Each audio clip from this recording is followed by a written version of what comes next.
విచిత్రం. రాజకీయ నాయకులేమో administrative issues మాట్లాడుతున్నారు, అడ్మినిస్ట్రేటర్లు ఏమో రాజకీయాలు మాట్లాడుతున్నారు.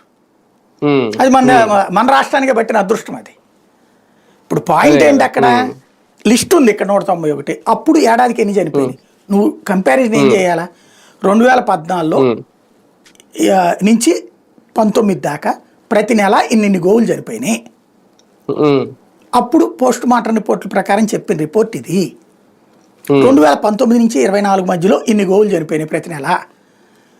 అప్పుడు చెప్పిన లిస్ట్ ఇది. కారణాలు 24 తర్వాత చనిపోయిన గోవుల సంఖ్య ఇది. అది 14-19లో మాతో పోల్చుకుంటే ఎక్కువ గోవులు చనిపోయింది వీళ్ళ హయాంలోనే. లేదు 24 తర్వాత మా హయాంలో చనిపోయిన 191 గోవులతో కంపేర్ చేస్తే అప్పుడు 250 ఏడాదికి చనిపోయేవి. ఇది లెక్క. ఇది కదా చూపెట్టాల్సింది నువ్వు. అవును, అది అడ్మినిస్ట్రేటివ్గా ఆన్సర్ చేయడం అంటే, ఈవెన్ పోనీ పొలిటికల్గా ఆన్సర్ చేయడం అంటే. అది మానేసి అప్పుడు పురుగులు అన్నం తిందంట, సరిగ్గా పెట్టలేదట. ఎస్, ఆ నివేదికే వీళ్ళు చెప్తున్న నివేదిక.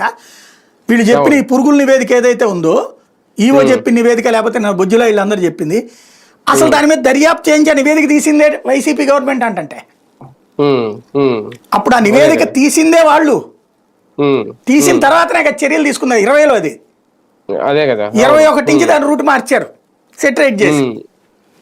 అంటే అది నిజం. అంతకుముందు ఎవరున్నది 19 దాకా